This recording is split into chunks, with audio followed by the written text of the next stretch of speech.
El día que entré en esa sala del tribunal, mi hija Amanda puso los ojos en blanco a su marido, como si yo fuera una simple anciana molesta.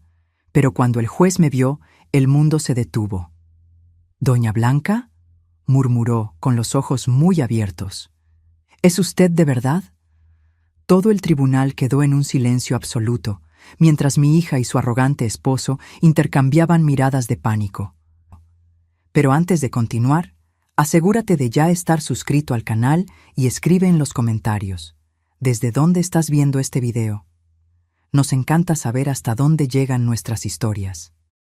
Mi nombre es Blanca, tengo 70 años, y hasta hace 6 meses era solo una abuela común. Todas las mañanas me despertaba a las 5:30 am, preparaba mi café en una taza antigua que mi difunto esposo, Alfredo, me había dado en nuestro 30º aniversario, y regaba mis orquídeas mientras veía el sol salir por la ventana de la cocina. Era una vida simple y predecible, pero llena de pequeñas alegrías que me mantenían conectada a los recuerdos del pasado. Por casi 50 años, fui la madre que sacrificó todo por mi única hija, Amanda. Trabajé como limpiadora durante el día, costurera por la noche, y los fines de semana vendía antojitos caseros en el mercado local. Todo para que Amanda pudiera estudiar en buenas escuelas y tener la vida que yo nunca tuve. Cuando ella se casó con Ricardo, un hombre con ojos fríos y una sonrisa que nunca llegaba a sus ojos, me tragué mi incomodidad y los recibía para el almuerzo del domingo con mis mejores platillos y una sonrisa que escondía mis preocupaciones. Después de la muerte de mi esposo, esperaba que Amanda y yo nos acercáramos. Cuán equivocada estaba. En lugar de encontrar consuelo una en la otra, ella empezó a verme como una carga. Sus visitas se volvieron mecánicas, sus llamadas más raras. La forma en que ella miraba la casa donde la crié, la casa donde dio sus primeros pasos, donde celebramos todos sus logros, cambió completamente. Ya no era un hogar de recuerdos, sino un activo a ser adquirido. La mayor decepción de mi vida sucedió un martes lluvioso de octubre. Yo había preparado bacalao con papas, la receta que a Amanda le encantaba en la infancia. Puse el mantel bordado que hice cuando entró a la universidad y hasta compré un arreglo de flores frescas para la ocasión. Cuando ellos llegaron, Ricardo entró sin tocar, como si ya fuera el dueño de la casa. Se tiró en el sillón que había pertenecido a mi Alfredo y encendió el televisor sin siquiera saludarme. Amanda traía una carpeta de documentos y esa mirada distante que había desarrollado en los últimos años, una mirada que pertenecía a una extraña, no a la niña que un día me tomaba la mano con tanta confianza. «Mamá, necesitamos hablar», dijo con una voz fría que me estremeció hasta los huesos. Se sentó en el borde del sofá, como si no quisiera quedarse ahí por mucho tiempo. «Ricardo y yo decidimos que esta casa es demasiado grande para usted. Ya no puede mantenerla sola». Sentí que mi corazón se apretaba mientras ella continuaba. «Encontramos un gran residencial para personas de su edad. Tendrá compañía, actividades, asistencia médica». «Pero Amanda, esta es nuestra casa», respondí, mi voz fallando. «Aquí está todo lo que construimos, todos nuestros recuerdos». Ricardo interrumpió sin quitar los ojos del televisor. «Los recuerdos están en la cabeza, doña Blanca, no en las paredes. A usted le gustará el residencial, es moderno, tiene jardín».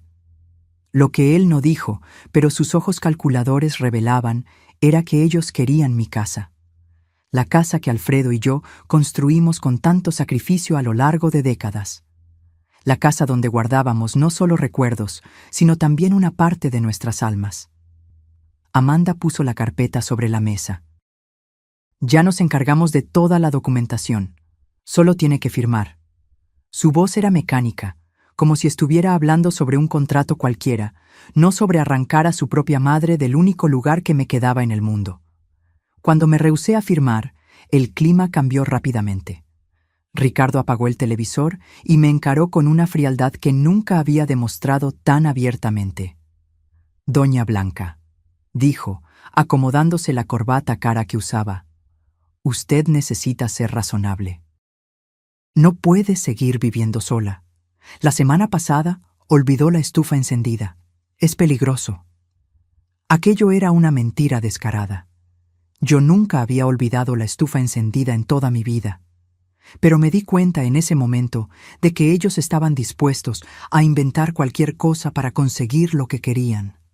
En los días que siguieron, intensificaron la presión. Traían agentes inmobiliarios sin avisarme, personas extrañas que medían mis cuartos y hablaban sobre potencial de remodelación, como si yo no estuviera presente. Amanda empezó a empacar mis cosas sin permiso, decidiendo por su cuenta lo que yo necesitaba llevar y lo que podría ser desechado o vendido. «Este vestido es tan viejo, mamá», decía, sosteniendo el vestido azul que usé en el funeral de mi esposo. «No lo va a necesitar en el residencial». Cada objeto que ella desechaba era como si me arrancaran un pedazo de mi historia. Fotografías antiguas, cartas de amor que Alfredo me había escrito, los libros que leíamos juntos en las noches de invierno. Todo eso, para Amanda y Ricardo, era solo estorbo, ocupando espacio en la casa que ellos ya consideraban suya. La gota que derramó el vaso fue cuando Amanda encontró mi joyero.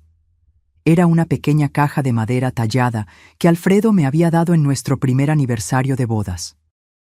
Dentro, además de algunas piezas de valor sentimental, estaba el collar de perlas que había pertenecido a mi madre. «Voy a guardarle esto», dijo, poniendo la caja en su bolso. «Estas cosas pueden desaparecer en el residencial». En ese momento, vi en los ojos de mi hija algo que nunca había notado antes: codicia.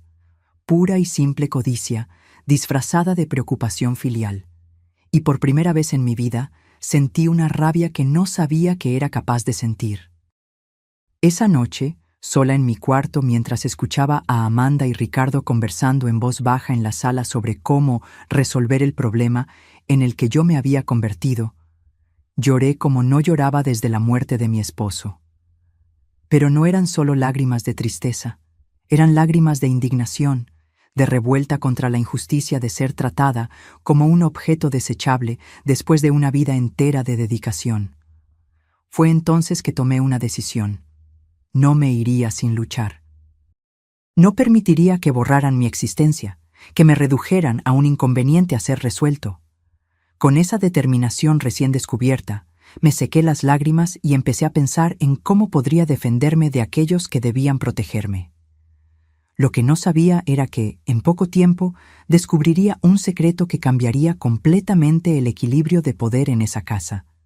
Un secreto que mi querido Alfredo había guardado para protegerme justamente de un momento como este. A la mañana siguiente, Amanda llegó temprano con más cajas y una determinación renovada. «Hoy vamos a organizar la oficina de papá», anunció ella, dirigiéndose al cuarto que yo mantenía intacto desde que Alfredo partió, hace 3 años. «No», respondí con una firmeza que la sorprendió. «Ese lugar aún no está listo para ser tocado». «Mamá, ya pasaron 3 años», replicó con impaciencia. «No podemos mantener un santuario para siempre. La casa necesita ser preparada para la venta».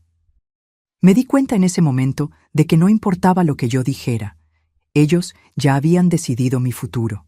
La casa sería vendida, con o sin mi consentimiento. Encontrarían una forma de declararme incapaz si yo no cooperaba. Cuando Amanda salió a buscar más cajas en el auto, entré en la oficina y cerré la puerta con llave.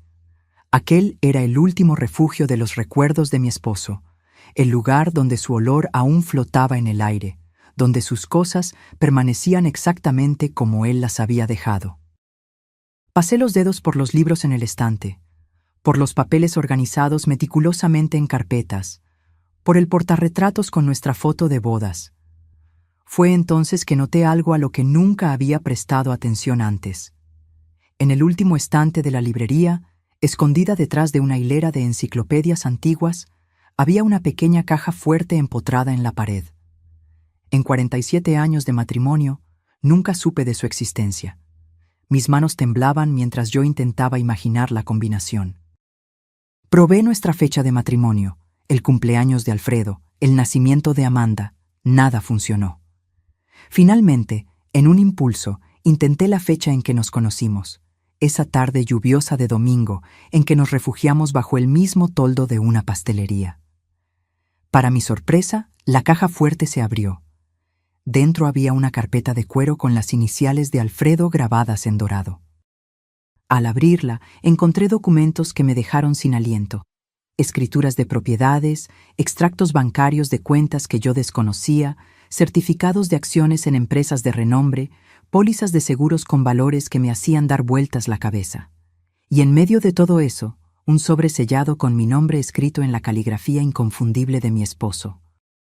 Con las manos temblorosas, abrí el sobre y empecé a leer. Mi querida Blanca, si estás leyendo esta carta, significa que yo ya partí y que tú encontraste lo que guardé para proteger tu futuro. Perdóname por mantener en secreto nuestros verdaderos recursos financieros durante todos estos años. No fue por falta de confianza, sino por precaución. Siempre desconfié de las intenciones de Ricardo. Hay algo en él que me preocupaba desde el principio. Una ambición desmedida que me hizo temer por lo que podría suceder cuando yo ya no estuviera aquí para protegerte. Por eso, monté esta red de seguridad silenciosamente, invirtiendo cada centavo extra que conseguíamos ahorrar. Todo lo que está documentado en esta carpeta te pertenece exclusivamente a ti. Amanda solo tendrá derecho a una pequeña parte si, y solamente si, te cuida con el mismo amor y dedicación que tú siempre tuviste por ella. En caso contrario, tú tienes todo el poder para protegerte. Usa este poder con sabiduría, mi amor, no por venganza, sino para garantizar el respeto que te mereces. En el fondo, Amanda es una buena persona, solo fácilmente influenciable. Pero si necesitas defenderte, ahora tienes los medios para hacerlo.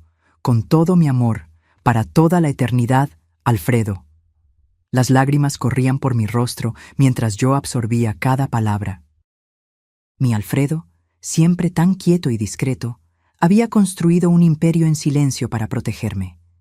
Mientras yo creía que vivíamos modestamente, él invertía en propiedades, acciones y negocios que ahora valían una fortuna.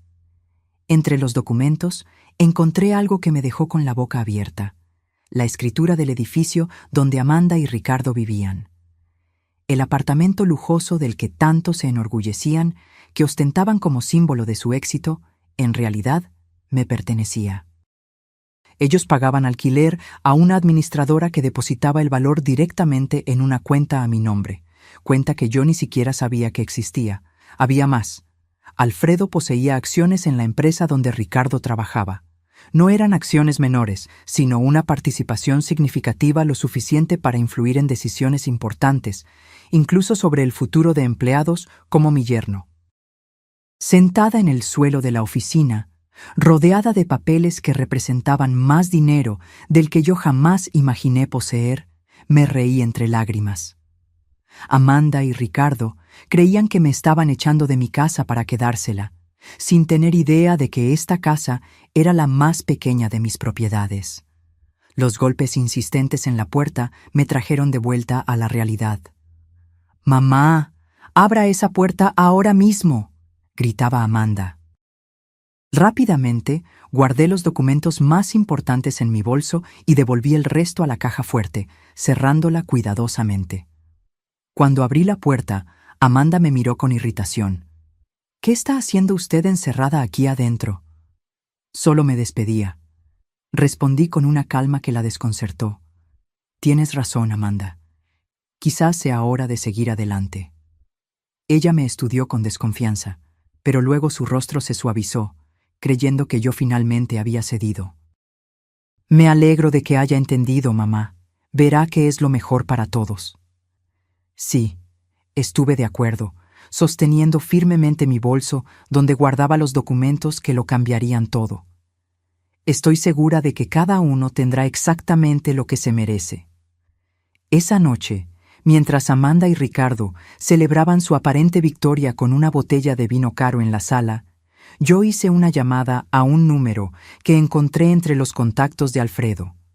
La doctora Elena Viana, abogada. «Doctora...». «¿Elena? Mi nombre es Blanca Mendonza. viuda de Alfredo Mendonza. Necesito su ayuda con algunos asuntos urgentes relacionados con mi herencia. Cuando colgué el teléfono, miré la fotografía de Alfredo en la mesita de noche y sonreí. Siempre lo supiste, ¿no, mi viejo? Siempre supiste que este día llegaría. Por primera vez en meses, dormí profundamente, no con la resignación de quien fue derrotada, sino con la tranquilidad de quien finalmente encontró su fuerza. La Doctimo. Elena Viana era exactamente como Alfredo la describió en sus notas. Una mujer de mediana edad con ojos perspicaces que no dejaban escapar ningún detalle. Cuando entré en su oficina, 3 días después, ella ya había analizado copias de los documentos que le envié por correo electrónico y montado una estrategia preliminar. Doña Blanca, dijo después de ofrecerme un café, su esposo fue extremadamente meticuloso. Todos los documentos están en orden, las inversiones fueron hechas de forma legal y el testamento es absolutamente incontestable. Usted es, sin duda, una mujer muy rica. Esas palabras sonaban extrañas para mí, que siempre viví contando centavos para llegar a fin de mes. Pero la abogada continuó, mostrándome un informe detallado de todos mis activos. Lo más interesante, observó, es que su esposo estructuró todo de forma que su hija y yerno no puedan impugnar. La cláusula de comportamiento en el testamento es particularmente ingeniosa. Ellos solo tendrían derecho a una parte de los bienes si la cuidaran a usted con amor y respeto. Considerando lo que usted me contó sobre los intentos de ellos de removerla de su propia casa, podemos argumentar con facilidad que esa cláusula fue violada. ¿Qué debo hacer ahora?, pregunté, aún intentando absorber la magnitud de la situación. Elena se inclinó hacia adelante con un brillo determinado en los ojos. Primero, no firme absolutamente nada que ellos le pongan delante. Segundo, necesito que usted mantenga la apariencia de que aún no descubrió nada. Cuanto más se expongan, mejor para nuestro caso. ¿Y en cuanto a la casa? Déjelos pensar que vencieron, por ahora. Finja que está considerando la mudanza al residencial. Pida visitar el lugar. Cuestione sobre los costos. Cuanto más se rebelen, más munición tendremos. En las semanas siguientes, seguí las orientaciones de Elena al pie de la letra. Permití que Amanda y Ricardo continuaran con sus planes, fingiendo resignación mientras secretamente documentaba cada conversación, cada amenaza velada, cada intento de menospreciarme o de hacerme parecer incapaz. Ricardo llegó a traer un médico amigo para evaluar mi condición mental, un hombre que apenas me examinó antes de sugerir que yo podría estar desarrollando demencia. Grabé toda la consulta fraudulenta en mi celular siguiendo las instrucciones de Elena. Amanda, por su parte, intensificó sus esfuerzos para vaciar la casa. Cajas y más cajas de mis recuerdos eran empacadas, etiquetadas y enviadas para donación, o simplemente desechadas. Dolía ver mis recuerdos siendo tratados con tanto desprecio, pero me mantuve firme, sabiendo que cada acto de ellos solo fortalecía mi caso. Una tarde, mientras Amanda catalogaba mis pertenencias en la sala, dejé escapar una información, como quien no quiere nada. «¿Sabes, Amanda? Estaba pensando en darte mi collar de perlas antes de ir al residencial. Era de tu abuela, al fin y al cabo». Ella dejó de hacer lo que estaba haciendo, visiblemente interesada. «¿El collar de perlas? ¿El que guardabas en la cajita de madera?» «Sí, pero no consigo encontrarlo. ¿Tú lo viste por ahí?» Amanda se ruborizó ligeramente. «No. No sé de qué está hablando». «Es extraño», continué inocentemente. «Tampoco encuentro los aretes de zafiro que tu papá me dio en nuestro 40º aniversario. Espero que no se hayan perdido en la mudanza». Vi la incomodidad en sus ojos, la culpa momentánea que pronto fue sustituida por una excusa mal elaborada sobre haber guardado mis joyas en un lugar seguro. Más tarde, reporté esa conversación a Elena, que sonrió satisfecha. «Perfecto, estamos construyendo un caso sólido de abuso patrimonial». El momento decisivo vino cuando, siguiendo el consejo de Elena, pedí visitar el tal residencial antes de tomar mi decisión final. Amanda y Ricardo me llevaron un domingo, mostrándome un lugar que parecía más un depósito de ancianos que el paraíso que habían prometido. Cuartos minúsculos, empleados sobrecargados y un olor a desinfectante que apenas disimulaba el olor a orina en el aire. ¿No es maravilloso, mamá?, Amanda preguntó con entusiasmo forzado. Mire, hasta tiene una sala de televisión comunitaria. Miré la deprimente sala donde media docena de ancianos miraban fijamente un televisor antiguo y sentí que mi estómago se revolvía. ¿Cuánto cuesta este lugar?, pregunté. Ricardo respondió prontamente. No se preocupe por eso. Venderemos su casa y el dinero será más que suficiente para cubrir los costos por muchos años. ¿Y si vivo más tiempo que el dinero? El silencio que siguió fue respuesta suficiente. Ellos no habían pensado en eso, o peor, habían pensado y no les importaba.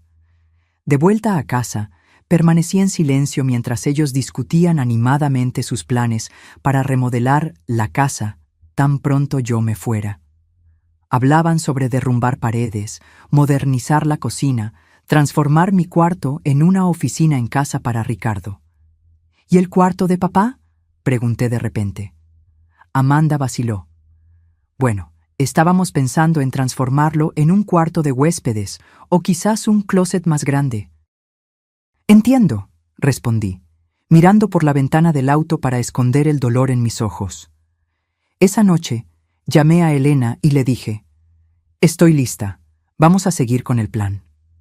2 días después, Amanda y Ricardo aparecieron con los papeles finales para la transferencia de la casa y mi internamiento en el residencial. Un hombre de traje los acompañaba, el abogado de ellos, que después descubrí que era solo un amigo de Ricardo que trabajaba como consultor inmobiliario. «Mamá, le trajimos los documentos para que firme», Amanda anunció, esparciendo papeles por la mesa de la cocina. «Tan pronto firme aquí y aquí, podemos finalizar su mudanza al residencial. Ya reservamos una vacante para la próxima semana». Miré los papeles con calma, fingiendo estudiarlos mientras escuchaba el timbre sonar. «¿Quién puede ser?», preguntó Ricardo, irritado con la interrupción. «Debe ser mi amiga Margarita», respondí inocentemente. Le pedí que viniera a ayudarme con algunas cosas. Cuando Ricardo abrió la puerta, no fue Margarita quien entró, sino Elena Viana, acompañada por un oficial de justicia y un asistente social. «Buenas tardes», dijo con una sonrisa profesional. «Soy la doctora Elena Viana, abogada de la señora Blanca Mendonza. Venimos para una visita oficial relacionada con una denuncia de intento de estafa y abuso contra un anciano». El rostro de Amanda perdió todo color, mientras Ricardo intentaba mantener la compostura. «Debe haber algún error», dijo, extendiendo la mano que Elena ignoró completamente. «Solo estamos ayudando a mi suegra a mudarse a un lugar más adecuado a su edad». «Interesante», respondió Elena, apuntando a los papeles en la mesa. «Entonces puedo presumir que estos documentos fueron revisados por un abogado independiente representando los intereses de la señora Blanca». El silencio fue ensordecedor. «También me gustaría informar», continuó Elena, «que tenemos razones para creer que joyas y objetos de valor pertenecientes a la señora Blanca fueron removidos de esta residencia sin su autorización. El oficial de justicia posee un mandamiento para verificar esos artículos». Fue entonces que vi algo que nunca olvidaré. El momento exacto en que mi hija se dio cuenta de que su plan se estaba desmoronando. Sus ojos se abrieron con pánico, después se estrecharon con rabia y finalmente se llenaron de lágrimas cuando la comprensión la alcanzó. «Mamá», susurró, «¿qué hiciste?». Me levanté lentamente, sintiendo una fuerza que no sabía que poseía. «¿Qué hice yo, Amanda? Me defendí, así como tu papá sabía que un día yo necesitaría hacerlo».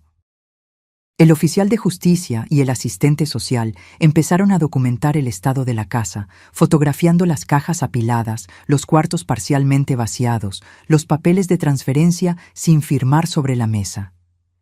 Elena permanecía a mi lado, una presencia calma y autoritaria que emanaba confianza. «Señora Blanca», dijo el asistente social, «¿usted se siente coaccionada a dejar su residencia en contra de su voluntad?» «Sí», respondí con firmeza. «Mi hija y mi yerno me han presionado por meses, llegando a amenazar con declararme mentalmente incapaz si yo no accedía a ir a un asilo». Amanda se adelantó, indignada. «Esto es absurdo. Solo estamos intentando cuidarla. Ella está confundida, ha olvidado cosas, ha dejado la estufa encendida». «Interesante», interrumpió Elena, retirando un pequeño dispositivo de su bolsillo. «Tengo aquí grabaciones de los últimos 2 meses que contradicen esa afirmación, incluyendo una conversación donde el señor Ricardo admite haber inventado el incidente de la estufa para convencer a la señora Amanda de que su madre no podría más vivir sola». Ricardo palideció. «Eso es ilegal. Usted no puede grabar personas sin consentimiento». «En realidad», Elena sonrió, «la señora Blanca grabó conversaciones en su propia casa, donde ella tiene todo el derecho de proteger sus intereses. Además, tenemos informes médicos recientes atestando su plena capacidad mental, realizados por profesionales independientes, no por amigos médicos traídos por el señor». El asistente social hizo anotaciones en su tabla, mientras el oficial de justicia continuaba su trabajo metódico. Amanda se desplomó en una silla, llorando abiertamente ahora. «Mamá, ¿por qué está haciendo esto con nosotros? Somos su familia». «¿Familia?», repetí, sintiendo una mezcla de tristeza e indignación. «¿Fue como familia que empacaste mis recuerdos como si fueran basura? ¿Fue como familia que tomaste las joyas de tu abuela sin permiso? ¿Fue como familia que tú y Ricardo planearon abandonarme en un asilo de 5ª categoría para quedarse con mi casa?» «No es así», sollozó. «Ricardo me convenció de que era lo mejor para usted. Él dijo que usted estaba perdiendo la memoria, que era peligroso que usted viviera sola». «¿Y tú le creíste a él en vez de confiar en tu propia madre?», pregunté, sintiendo que mi corazón se rompía de nuevo. «¿Me conoces tan poco así?». Ricardo, dándose cuenta de que la situación estaba fuera de control, intentó recuperar la autoridad. «Esto es un malentendido que podemos resolver en familia. No necesitamos abogados u oficiales de justicia. Doña Blanca, siempre quisimos lo mejor para usted». «¿Lo mejor?», Elena intervino. «Como los intentos de transferir la propiedad de la casa al nombre de la señora Amanda, antes incluso de la mudanza de la señora Blanca al residencial, o los retiros no autorizados de la cuenta bancaria de la señora Blanca en los últimos meses». Los ojos de Amanda se abrieron. «No sé de qué está hablando, mamá. Juro que no tomé su dinero». «No, tú no lo tomaste», respondí con calma. «Pero Ricardo sí. Tengo extractos bancarios mostrando transferencias hechas con mi tarjeta a una cuenta conjunta de ustedes, en fechas en las que yo ni siquiera estaba en casa». Ricardo se ajustó la corbata, visiblemente incómodo. «Debe haber algún error». «No hay error alguno», continué, sintiendo una extraña calma envolverme. «Así como no es error que ustedes pensaban que yo era una anciana pobre e indefensa, fácil de manipular y desechar. Pero hay algo que ustedes no saben». Caminé lentamente hasta mi bolso y retiré una carpeta de documentos que Elena había preparado para mí. «Tu papá, Amanda, no era solo el contador discreto que conociste. Él construyó silenciosamente un imperio financiero a lo largo de los años, y te lo dejó todo a ti». Puse sobre la mesa escrituras de propiedades, certificados de acciones, extractos bancarios con valores que hacían que los ojos de Ricardo se abrieran con incredulidad y codicia. «¿Este edificio en la Avenida Paulista?», señalé una de las escrituras. «Es mío, así como el terreno en la costa que ustedes visitaron el verano pasado, creyendo que pertenecía a su jefe, Ricardo». Amanda tomó los papeles con manos temblorosas. «No puede ser verdad». «Es verdad», confirmó Elena. «Y hay más. ¿El apartamento donde ustedes viven? También le pertenece a la señora Blanca». Ustedes pagan alquiler a una administradora que deposita el valor directamente en una cuenta a nombre de ella. Ricardo se tambaleó como si hubiera recibido un puñetazo. Esto es imposible. ¿Y esas acciones de la empresa donde usted trabaja, Ricardo? Las que fueron compradas por un inversionista anónimo hace 5 años y que garantizaron su ascenso, también son mías. El silencio que siguió fue absoluto. Ricardo parecía haber envejecido 10 años en 10 minutos. Amanda me miraba como si estuviera viendo un fantasma. ¿Por qué papá nunca nos lo contó? Ella finalmente preguntó, su voz casi inaudible. Porque él no confiaba en las intenciones de Ricardo, y por lo visto, estaba en lo correcto al ser precavido. Ricardo intentó una última maniobra desesperada. Doña Blanca, podemos resolver esto. Obviamente hubo un malentendido. No sabíamos de estos recursos, solo estábamos preocupados por su seguridad. Si usted tiene tantos medios, podemos encontrar un lugar mejor, más lujoso. No estoy interesada en ningún lugar mejor, respondí firmemente. Esta es mi casa, y aquí me voy a quedar. ¿Y en cuanto a nuestro apartamento? Amanda preguntó, con lágrimas corriendo por su rostro. ¿Nos va a desalojar? Eso depende, respondí, sintiendo una mezcla de dolor y determinación. ¿De cuánto ustedes están dispuestos a aprender sobre respeto, dignidad y amor verdadero? Elena entonces tomó la palabra. Mientras tanto, tengo aquí una orden judicial temporal impidiendo que cualquiera de ustedes remueva más artículos de esta casa o intente transferir su propiedad. También solicitamos la devolución inmediata de todos los bienes ya removidos, especialmente las joyas de familia y documentos personales. Amanda se derrumbó en sollozos, mientras Ricardo permanecía paralizado, como si intentara procesar toda la información que acababa de recibir. El oficial de justicia continuaba su trabajo, fotografiando metódicamente cada cuarto, cada documento, cada prueba de lo que había sucedido en esa casa.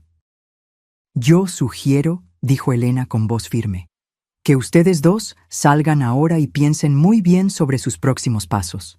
Estamos preparados para llevar este caso adelante, con todas sus consecuencias legales, a menos que lleguemos a un acuerdo que respete integralmente los derechos y deseos de la señora Blanca. Ricardo finalmente recuperó la voz, pero ya no era el hombre arrogante que yo conocía. Había miedo en sus ojos. ¿Cuánto vale todo esto?, preguntó, haciendo un gesto en dirección a los documentos. Elena sonrió fríamente. Mucho más de lo que usted jamás podría pagar en una vida entera de trabajo, señor Ricardo. Ahora sugiero que ustedes se retiren. Cuando la puerta se cerró detrás de ellos, sentí que mis piernas flaqueaban. Elena me amparó hasta el sofá, donde me desplomé, exhausta emocionalmente. Usted fue muy valiente, dijo, sentándose a mi lado. No todos tendrían la fuerza para enfrentar a la propia familia de esa manera. No sé si fue coraje o desesperación, confesé, observando al asistente social aún haciendo anotaciones. Nunca quise llegar a este punto. Desafortunadamente, muchas veces son los que más amamos, los que más nos lastiman, Elena respondió. Pero ahora usted está en control. ¿Qué desea hacer a seguir? Miré alrededor de la sala, a las paredes que presenciaron tantos momentos de mi vida, a los espacios vacíos donde antes había fotografías y recuerdos. Quiero recuperar mis cosas, respondí con firmeza. Y después, quiero que Amanda entienda exactamente lo que ella hizo. No por venganza, sino porque ella necesita aprender. En los días que siguieron, recibí llamadas desesperadas de Amanda. Al principio, las ignoré todas, siguiendo el consejo de Elena para mantener distancia hasta que los aspectos legales fueran resueltos. Ricardo, por otro lado, desapareció completamente. Supe después que él había pedido licencia en el trabajo y viajado para resolver asuntos personales. Una semana después de la confrontación, Elena me trajo noticias. Recibimos una propuesta de acuerdo, dijo, entregándome una carpeta. Su yerno está dispuesto a devolver todas sus posesiones, reconocer públicamente que usted está en pleno dominio de sus facultades mentales y renunciar a cualquier reivindicación sobre su casa o patrimonio. ¿Y qué quiere él a cambio?, pregunté, conociendo demasiado bien el carácter de Ricardo para creer en arrepentimiento sincero. Que usted no use su influencia como accionista para perjudicarlo en la empresa y que no lo desaloje del apartamento inmediatamente. Él pide 6 meses para encontrar otro lugar. Consideré la propuesta por un momento. ¿Y Amanda?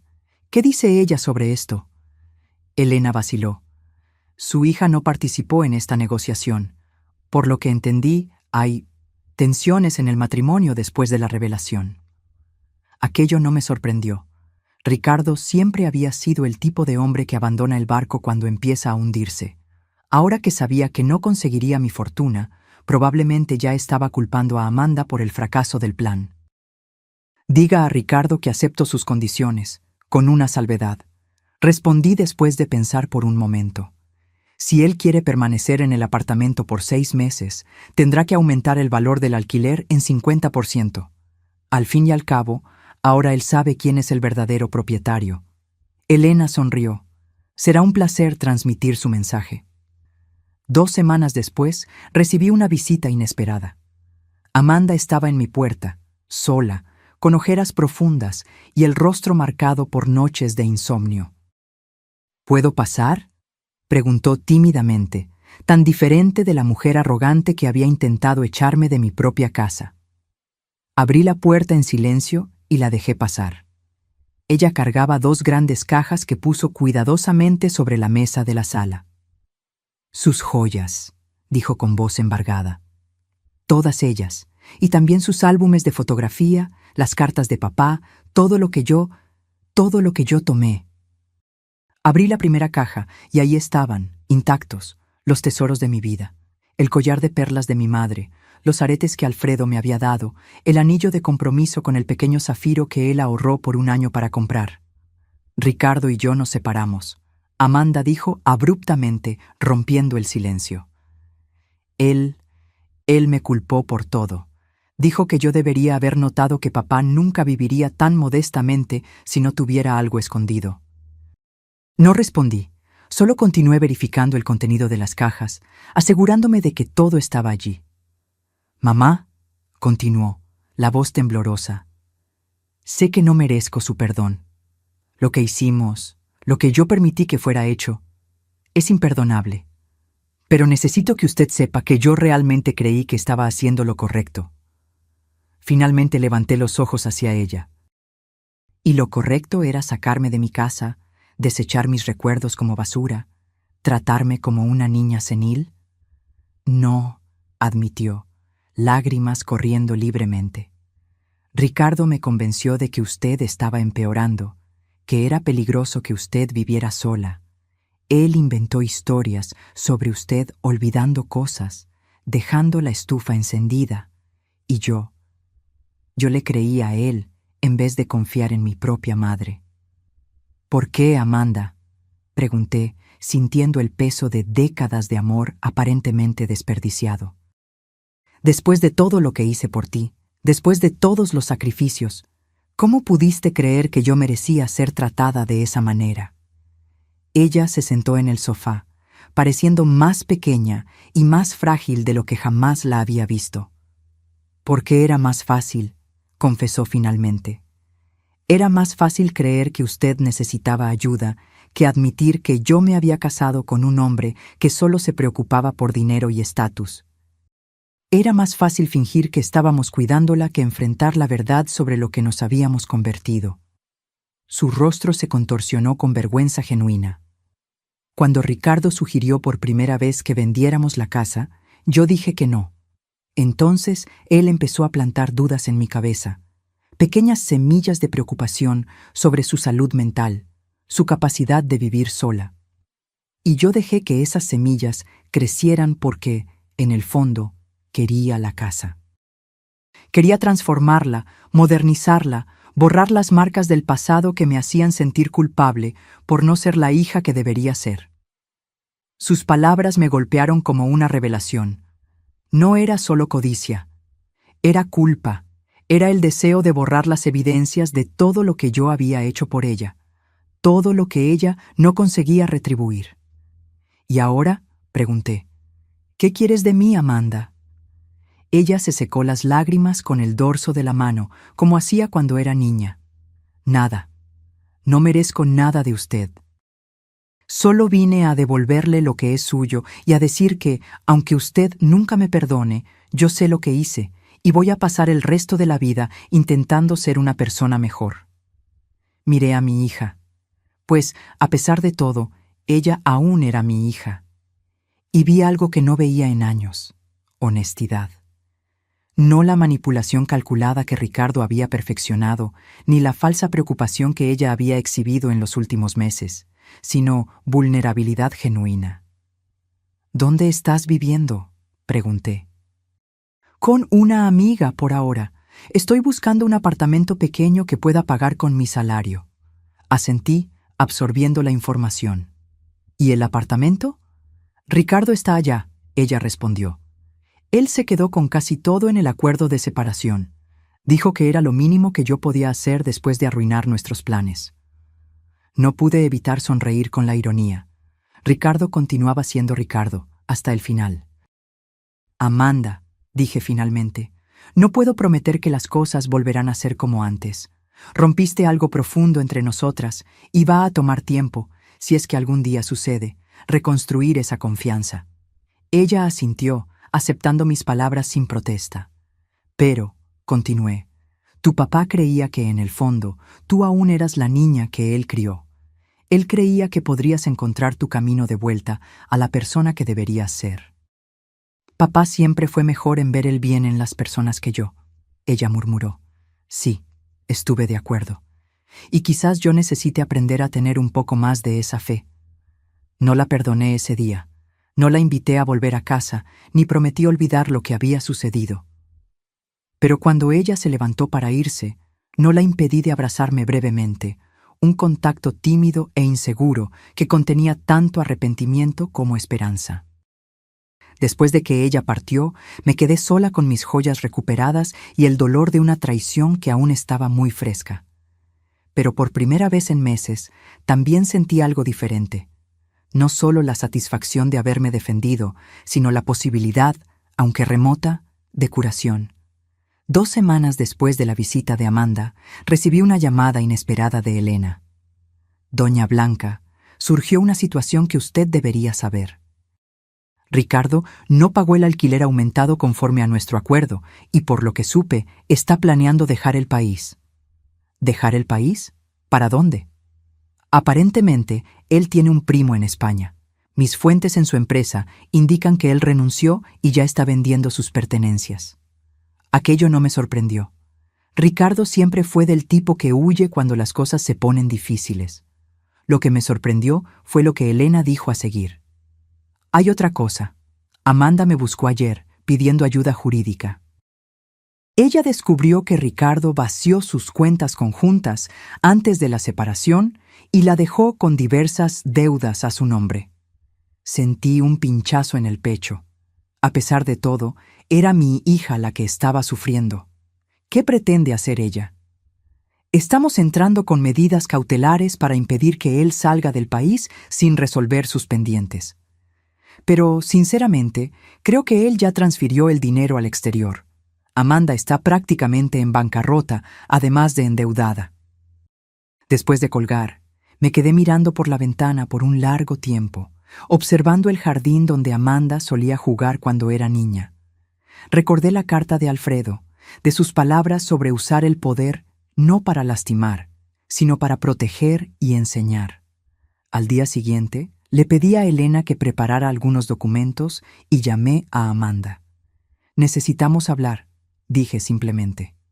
Ella llegó puntualmente, vestida con ropas simples que yo nunca la había visto usar.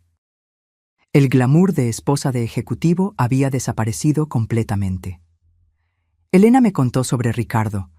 Empecé tan pronto nos sentamos. Sobre las deudas, el dinero, todo. Amanda asintió resignadamente. Él planeó todo eso hace meses, Mientras fingíamos preocuparnos por usted, él ya estaba preparando su huida. Fui tan estúpida, mamá, tan ciega. Muchas mujeres inteligentes son engañadas por hombres como Ricardo, respondí. No te culpes por eso. Cúlpate por lo que tú me hiciste a mí, no por lo que él te hizo a ti. Ella bajó los ojos, aceptando la dura verdad en mis palabras. Tengo una propuesta para ti, continué, deslizando una carpeta por la mesa. No es caridad ni perdón automático, es una oportunidad. Amanda abrió la carpeta dubitativamente y sus ojos se abrieron al leer el contenido. ¿Esto es un contrato de trabajo? Sí, para la Fundación Alfredo Mendonça.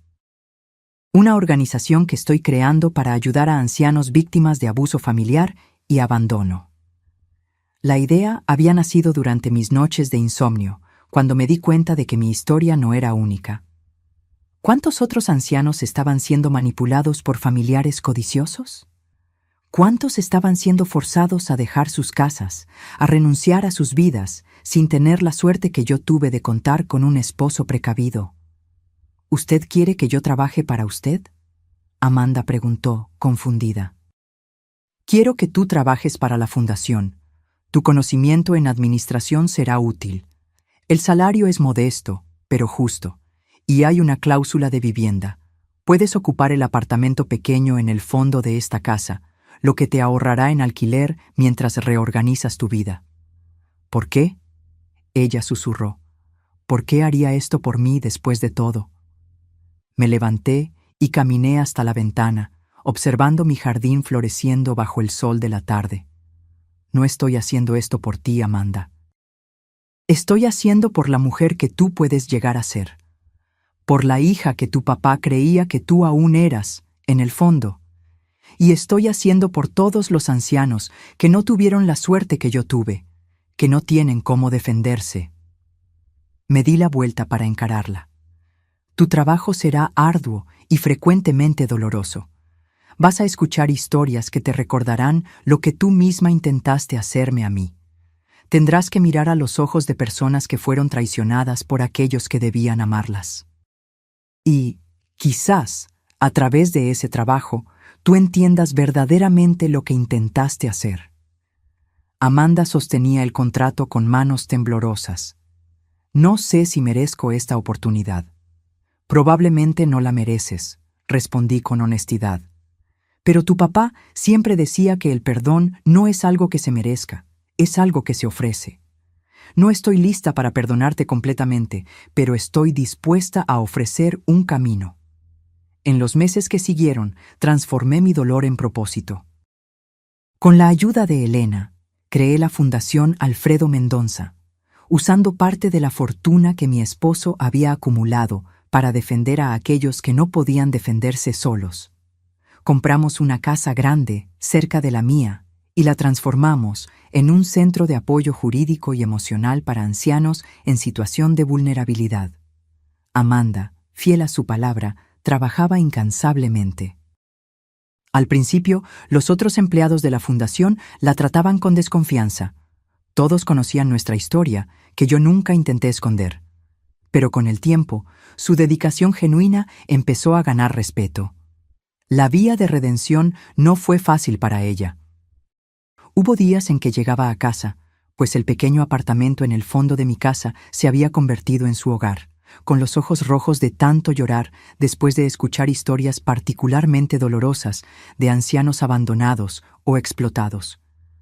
¿Cómo puede mirarme todos los días sabiendo lo que yo intenté hacer?, me preguntó una noche, cuando nos encontramos en la cocina compartida. Porque veo que estás intentando cambiar, respondí simplemente. Y porque tu papá creía que tú podías ser mejor. Ricardo nunca regresó. Supimos, a través de contactos de la fundación, que él se había establecido en España y ya estaba involucrado con otra mujer, una viuda rica, por coincidencia o patrón. Parte de mí se preguntaba si debería alertarla, pero otra parte sabía que algunos depredadores solo son detenidos cuando encuentran una presa que muerde de vuelta. Un año después de la creación de la fundación, recibí una honra que nunca esperé, un premio de derechos humanos por nuestro trabajo con ancianos vulnerables. El día de la ceremonia, Mientras me preparaba para dar mi discurso, miré a la platea y vi a Amanda en la primera fila, aplaudiendo con lágrimas en los ojos. Esa noche, después de la ceremonia, mientras caminábamos por el jardín de mi casa, nuestro jardín, como estaba empezando a pensar, Amanda me entregó un pequeño paquete. «¿Qué es esto?», pregunté. «Ábralo», ella respondió nerviosamente. Dentro había un libro artesanal, hecho a mano. En las páginas, Amanda había pegado fotografías antiguas de nuestra familia, muchas de las mismas fotos que ella había empacado tan descuidadamente un año antes, pero ahora cada una venía acompañada de una carta escrita a mano, recordando el momento capturado y reflexionando sobre el significado de esos recuerdos. «Pasé meses buscando estas fotos», ella explicó. Algunas estaban con Ricardo, otras con amigos a los que se las regalé sin pensar. Quería reunir nuestros recuerdos nuevamente, no para borrarlos, sino para honrarlos. Hojeé el libro con cuidado, sintiendo el peso de las décadas de historia familiar en mis manos. En la última página había una foto reciente de la fundación, con todo el equipo reunido enfrente del edificio, y abajo una simple inscripción: «Para mi mamá, que me enseñó que nunca es demasiado tarde para empezar de nuevo». Y para mi papá, que siempre supo que yo encontraría mi camino de vuelta. Esa noche, por primera vez en más de un año, abracé a mi hija sin reservas. No era un perdón completo. Algunas heridas son demasiado profundas para cicatrizar completamente. Pero era un comienzo, un reconocimiento de que ambas estábamos cambiando, creciendo, aprendiendo a ser una familia nuevamente, esta vez basada en respeto mutuo en vez de obligación. Mientras observábamos las estrellas desde nuestro jardín compartido, pensé en Alfredo y en cómo él había planeado todo esto. No solo la protección financiera, sino también la posibilidad de redención. Él conocía a nuestra hija mejor que cualquiera de nosotras. Sabía que ella podría perderse, pero también creía que ella podría encontrar su camino de vuelta a la luz. Y mientras las estrellas brillaban encima de nosotras, sentí que él tenía razón, sobre todo. 18 meses después de la creación de la fundación, recibí una noticia que lo cambiaría todo nuevamente. Uno de los abogados voluntarios que trabajaba con nosotros me buscó con una expresión grave. «Doña Blanca, encontramos algo que usted debería ver», él dijo, entregándome una carpeta. Durante nuestra investigación para el caso de la señora Olivia, descubrimos que el mismo esquema fue usado contra varias otras ancianas. ¿Y adivine quién está detrás de todo? Abrí la carpeta y sentí que mi sangre se helaba. Ahí estaba Ricardo, usando otro nombre, pero inconfundible en las fotografías de vigilancia. Él había regresado a Brasil secretamente y estaba operando un esquema sofisticado para engañar a viudas ancianas, haciéndolas firmar documentos que transferían sus propiedades a empresas fantasma. «Él volvió», murmuré, «y está haciendo lo mismo con otras mujeres». El abogado asintió sombríamente. «Ya informamos a las autoridades, pero necesitamos a alguien que lo conozca para hacer una identificación formal, alguien que pueda testificar sobre sus métodos y su personalidad». Esa noche, conversé con Amanda sobre el descubrimiento. Ella palideció al ver las fotografías y los documentos. Él no cambió nada, ella dijo con amargura. Solo encontró nuevas víctimas. Las autoridades quieren que testifiquemos contra él, expliqué. Yo ya decidí que voy, pero tú no necesitas involucrarte si no quieres. Amanda me miró con una determinación que me recordó a mí misma. No, mamá, necesito hacer esto. Necesito enfrentarlo, no solo por nosotras, sino por todas esas mujeres. En las semanas siguientes, trabajamos con la policía y el Ministerio Público, proporcionando testimonios detallados sobre los métodos de Ricardo, las manipulaciones sutiles, las pequeñas mentiras que gradualmente escalaban para fraudes completos. Amanda, en particular, fue crucial al explicar cómo él la había convencido a participar en el plan contra mí. Cómo él plantaba dudas e inseguridades, cómo él gradualmente aislaba a sus víctimas. Cuando el día del juicio finalmente llegó, sentí una ansiedad que no experimentaba desde la confrontación en mi casa. El tribunal estaba lleno. Nuestro caso había recibido atención de los medios, en parte debido al trabajo de la Fundación, que ahora era conocida nacionalmente por su lucha contra el abuso financiero de ancianos. Cuando entré en el tribunal con Amanda a mi lado, sentí que todas las miradas se volteaban hacia nosotras. Las víctimas más recientes de Ricardo estaban sentadas juntas, mujeres con edades entre 65 y 85 años, todas con historias dolorosamente semejantes a la mía. Ricardo fue traído esposado, vistiendo un traje usado que contrastaba con la elegancia que siempre había exhibido. Cuando sus ojos se encontraron con los míos, vi un destello de rabia rápidamente sustituido por aquella máscara de encanto calculado que él usaba también. El momento decisivo vino cuando el juez entró en la sala. Mi corazón casi se paró cuando lo reconocí.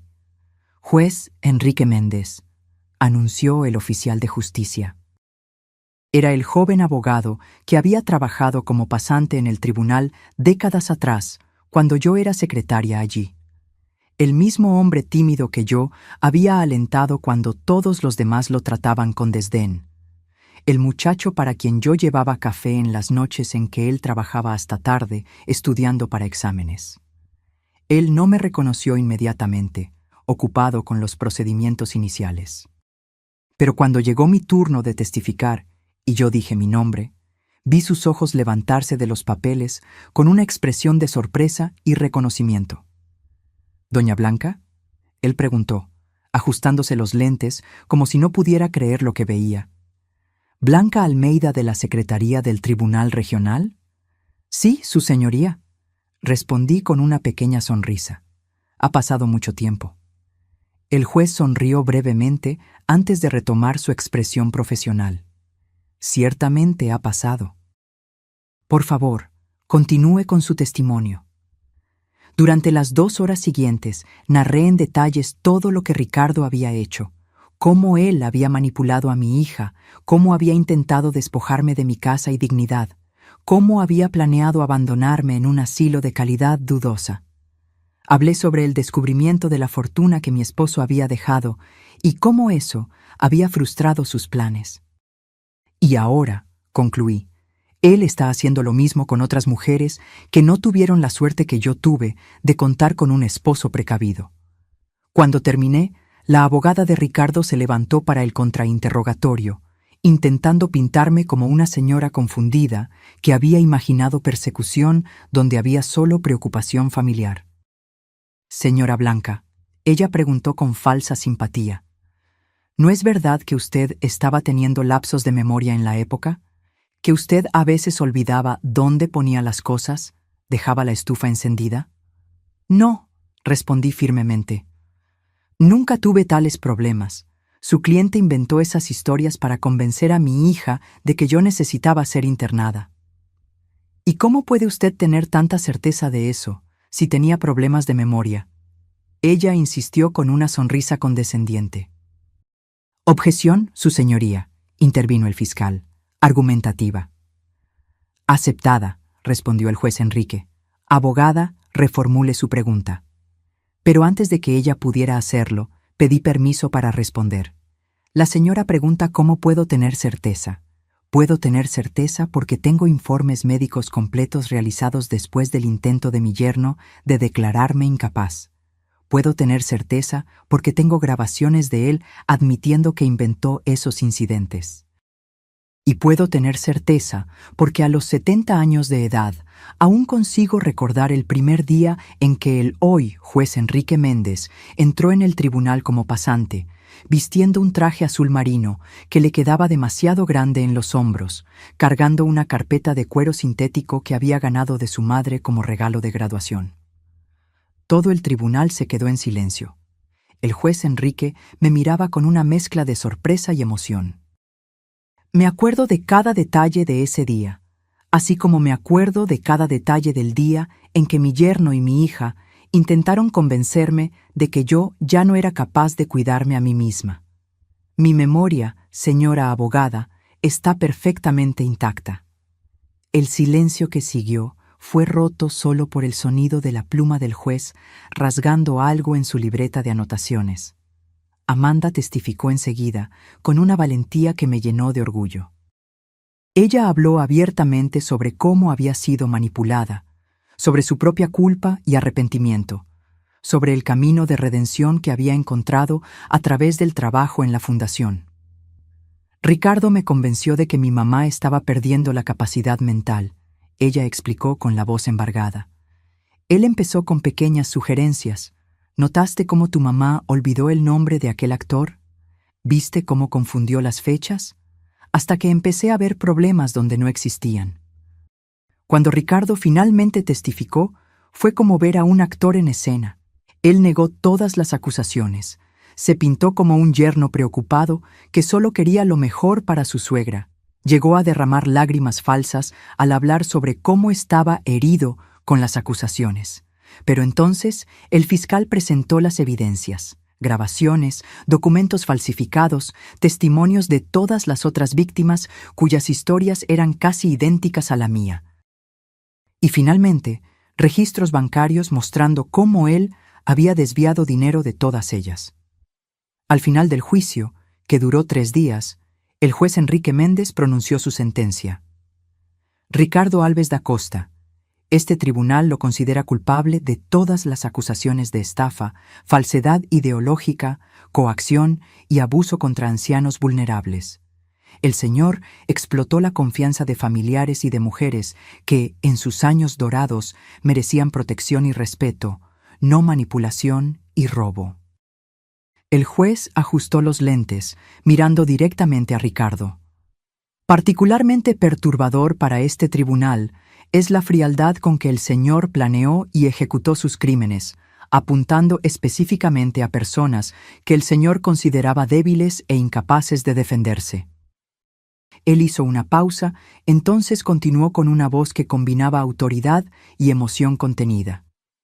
Por estos crímenes, condeno al señor a 12 años de reclusión en régimen cerrado, además de la restitución integral a las víctimas y multa proporcional al daño causado. Mientras Ricardo era llevado fuera del tribunal, el juez Enrique me miró y me hizo un pequeño gesto de reconocimiento que pocos notaron, pero que para mí significó todo. Un recordatorio de que bondades pequeñas, como alentar a un joven pasante inseguro décadas atrás, pueden regresar cuando menos se espera. Al salir del tribunal, fuimos rodeadas por reporteros y por otras ancianas que habían asistido al juicio para buscar inspiración y esperanza. Una señora de cerca de 80 años se acercó a mí con lágrimas en los ojos. «Usted me dio valor», ella dijo, tomando mis manos. Después de verla en el periódico hablando sobre la fundación, me di cuenta de que mi sobrino estaba haciendo lo mismo conmigo. Gracias a usted, conseguí parar antes de que fuera demasiado tarde. Esa noche, en casa, Amanda y yo nos sentamos en el jardín con una botella de vino, celebrando no solo la victoria en el tribunal, sino también el camino que habíamos recorrido juntas. ¿Sabes qué es lo más irónico?, ella dijo, mirando a las estrellas. Si Ricardo nunca hubiera intentado tomar su casa, la fundación jamás habría existido. Todas esas mujeres que estamos ayudando ahora no tendrían a dónde ir. Tu papá siempre decía que incluso en las peores situaciones podemos encontrar propósito, respondí. Creo que, al final, él estaba en lo correcto sobre eso también.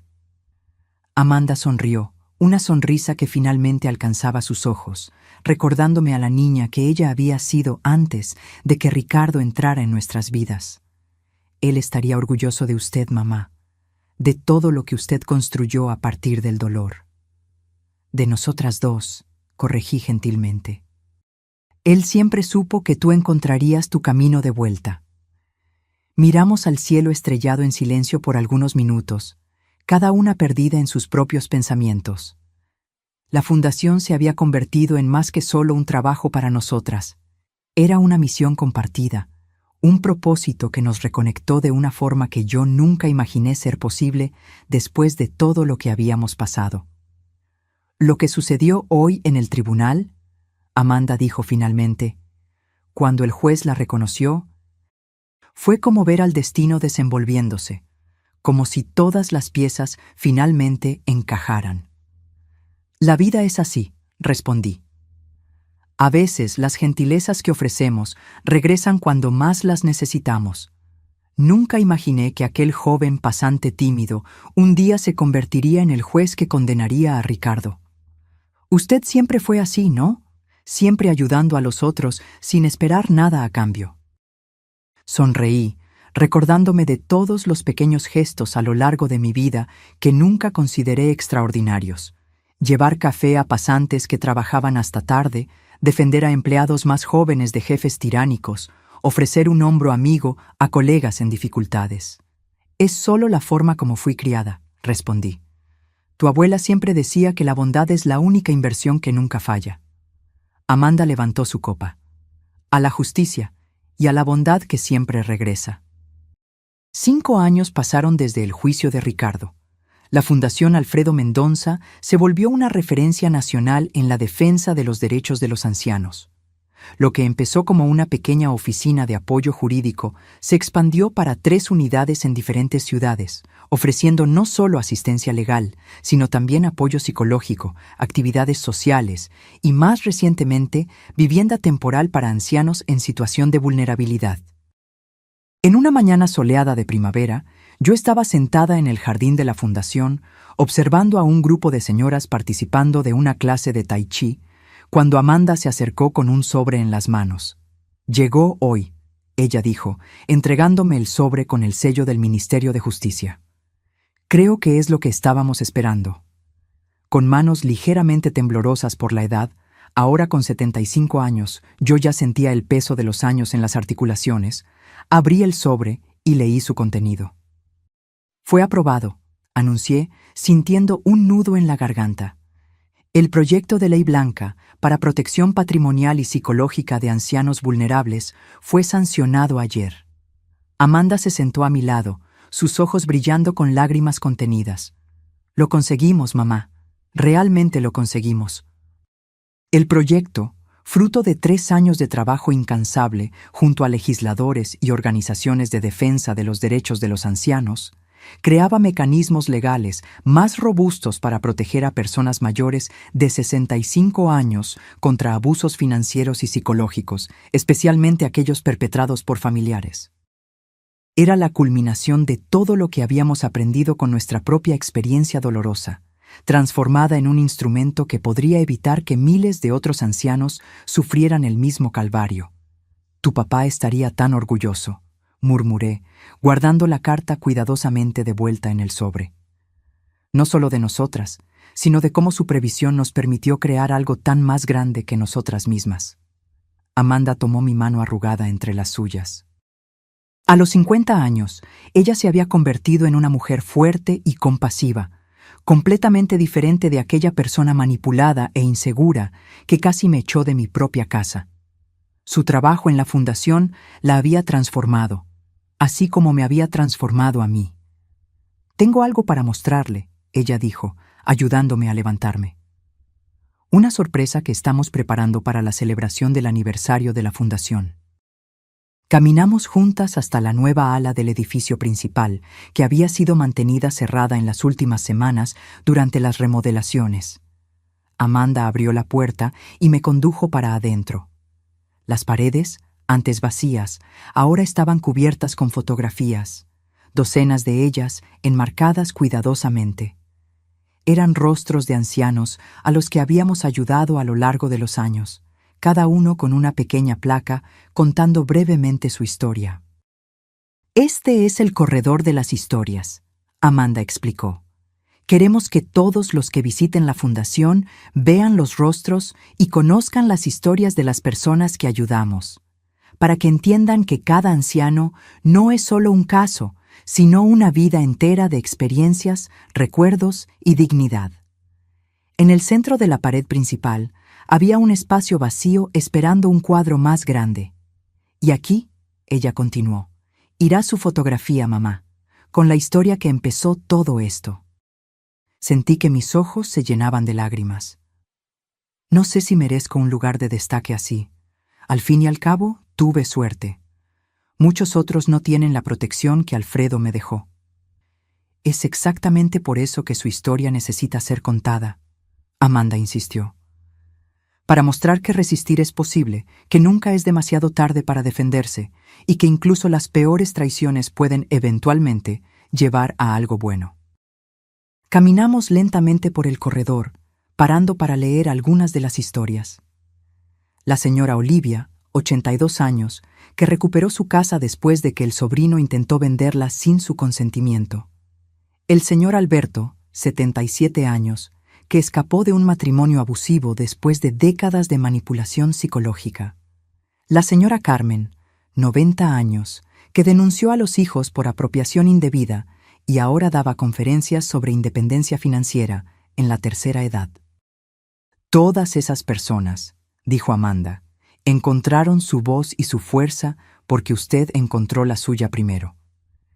Esa noche, después de un día cansado pero gratificante, regresé a mi casa, la misma casa que casi perdí 5 años antes. Amanda ahora vivía en una casita propia cerca de la fundación, pero aún cenábamos juntas regularmente y, los domingos, ella venía a tomar desayuno conmigo, retomando una tradición que habíamos perdido durante los años difíciles. Me senté en el porche con una taza de té, observando el jardín que Alfredo tanto amaba y que ahora estaba más bonito que nunca. Las orquídeas florecían en abundancia, cuidadas por mis manos que, aunque más lentas con la edad, aún sabían exactamente cuánta agua y sol cada planta necesitaba. Pensé en cómo mi vida había cambiado completamente en estos últimos años.